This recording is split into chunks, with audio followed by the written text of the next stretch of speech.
तो martial master के पिछले एपिसोड में हमने देखा कि क्विंचैन की फॉर्मेशन पावर को देखकर लॉ इन्फोर्समेंट की लीडर भी घबरा जाती है और अब वह अपने सभी साथियों को लेकर वहां से भाग जाती है, जिसके बाद क्विंचैन भी हसलमैन को लेकर वापस से अपने सभी साथियों के पास आ जाता है। अब दिखाया जाता है कि थोड़ी देर के बाद लॉ इन्फोर्समेंट की लीडर अपने सभी साथियों को लेकर एक जगह पर पहुंचती है और अब वह अपने सभी साथियों से बोलती है कि इस बारे में प्याओ म्याओ पैलेस में खबर पहुंचा दी जाए और चारों ओर हमारे सभी साथियों को चौकन्ना कर दिया जाए। वह दोनों लोग बहुत ही ज्यादा खतरनाक है और फ्यूचर में आगे चलकर वह हमारे लिए और भी कई सारे प्रॉब्लम्स को क्रिएट कर सकते हैं, तो हमें कुछ भी करके उन दोनों को जान से मार देना चाहिए। तो हमारे सभी साथियों को इस काम पर लगा दो।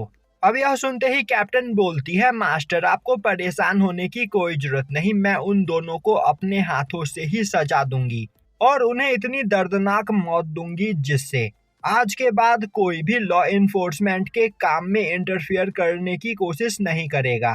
तभी मास्टर बोलती है, उन दोनों को पकड़कर पहले तुम मेरे सामने पेश करना, मुझे उस पर्सन का चेहरा देखना है। मैं जानना चाहती हूँ कि आखिर ऐसा कौन सा पर्सन है जो प्याओ म्याओ पैलेस का सामना करने की हिम्मत रखता है। और यह बोलते हुए वह वहां से चली जाती है। दूसरी ओर हमें क्विंचैन को दिखाया जाता है जो अपने सभी साथियों के साथ गोल्डन ईगल पर बैठा हुआ होता है। वहीं पर वह लॉन्गफैंग द्वारा दिए गए उस स्क्रोल को देख रहा होता है, पर उसे कुछ भी समझ में नहीं आ रहा होता है।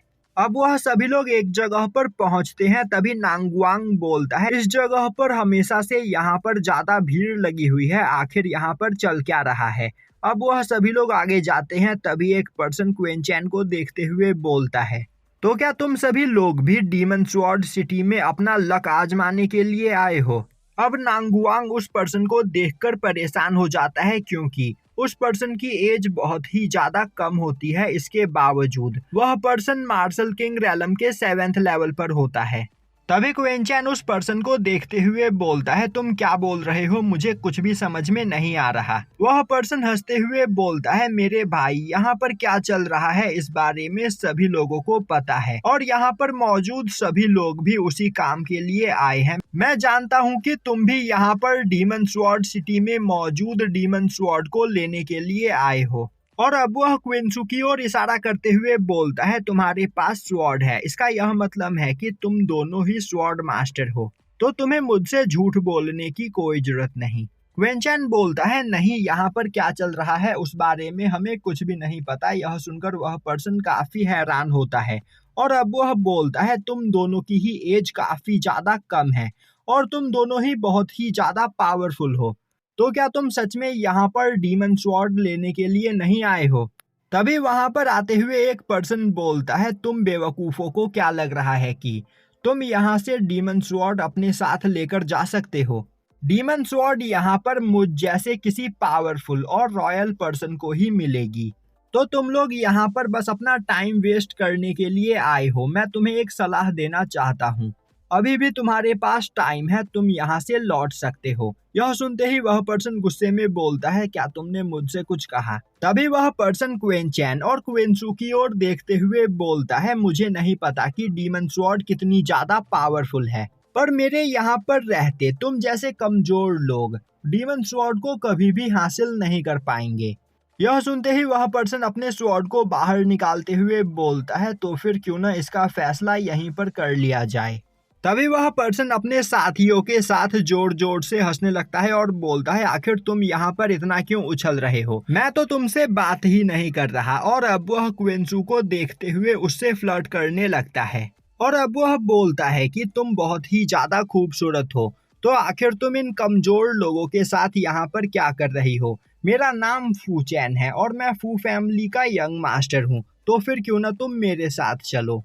यह सुनकर क्विंसू को काफी ज्यादा गुस्सा आता है और अब क्विंचैन उस पर्सन पर अटैक करने के लिए आगे बढ़ ही रहा होता है कि तभी वहां पर एक पर्सन आते हुए बोलता है, तुम लोग हल्ला मचाना बंद करो, क्या तुम्हें नहीं पता कि इस जगह पर लॉ इन्फोर्समेंट के सोल्जर मौजूद है और वह यहाँ पर आ रहे सभी लोगों को चेक कर रहे हैं। यह सुनते ही फूचैन वहां पर शांत हो जाता है तभी वहां खड़ा दूसरा पर्सन बोलता है आखिर यह सब चल क्या रहा है। अब वह पर्सन उसे बताता है कि आज से 1 महीने पहले 2 लोगों ने लॉ इन्फोर्समेंट के लोगों पर अटैक करके उन्हें घायल कर दिया था और वह वहां से भाग निकले थे। इसीलिए अब लॉ इन्फोर्समेंट के सभी लोग उन दोनों को ढूंढ रहे हैं, क्योंकि लॉ इन्फोर्समेंट उन दोनों को पकड़कर सभी लोगों के सामने उन दोनों को मौत की सजा देना चाहती है। अब यह सुनते ही मास्टर जाओ काफी ज्यादा परेशान हो जाते हैं और अब वह टेलीपैथी की मदद से क्विन चैन से बोलते हैं मास्टर चैन अब हमें क्या करना चाहिए, क्या हमें यहाँ से भाग जाना चाहिए। क्विन चैन बोलता है नहीं, अगर हमने यहाँ से भागने की कोशिश की तो इन लोगों का शक हम पर और भी ज्यादा बढ़ जाएगा। तभी वहां खड़ा फुचैन हंसते हुए बोलता है इस जगह पर मौजूद सभी लोग कमजोर और भिखारी है और मुझे नहीं लग रहा है कि किसी कमजोर और भिखारी ने लॉ इन्फोर्समेंट के लोगों पर अटैक किया था, तो यह लोग बस यहाँ पर अपना टाइम वेस्ट कर रहे हैं। तभी क्विन चैन आगे बढ़ते हुए बोलता है अब बस बहुत हुआ, अब मैं तुम्हारे मुंह से एक और शब्द नहीं सुनूंगा।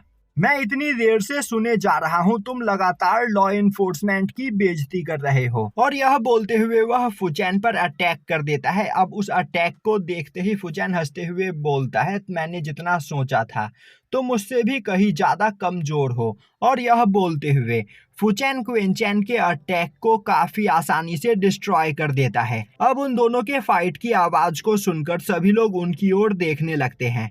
वहीं खड़ा फुचैन बोल रहा होता है बेवकूफ, तुम भले ही मार्शल किंग रैलम पर मौजूद हो पर इसके बावजूद तुम मुझसे नहीं जीत सकते हो, क्योंकि मैं फू फैमिली का यंग मास्टर हूँ, जिस वजह से मेरे पास फू फैमिली के अनगिनत ट्रेजर मौजूद है और मेरे हाथ में जो डिवाइन स्वॉर्ड मौजूद है इसका यूज करते हुए मैं तुम जैसे हजारों लोगों को मार सकता हूँ।